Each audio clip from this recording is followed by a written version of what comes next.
आमदार खासदार सुद्धा घरी राहतील असा आपला हेतू होता। आता आपला पुढचा जो उद्देश आहे, पुढचा तिसरा टप्पा आपण नियोजन करू। आपल्याला आता पुढच्या टप्प्यामध्ये खासदार आमदार तर उरलेले आहे।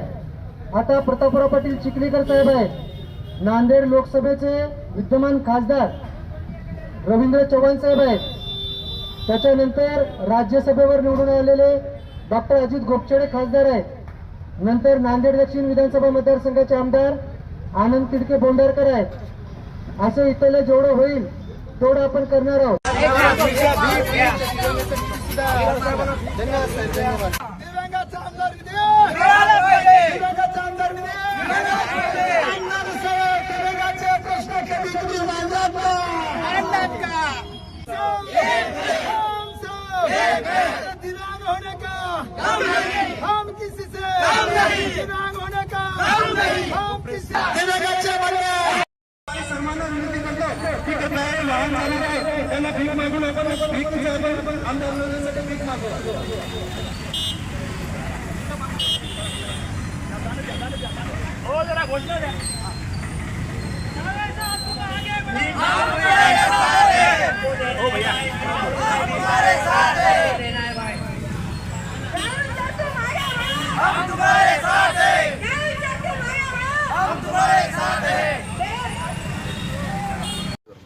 आपण आज माझ्या कार्यालयामध्ये उपस्थित लावल्या त्याच्याबद्दल मी सगळ्याचं स्वागत करतो आणि सगळ्याला शुभेच्छा देतो।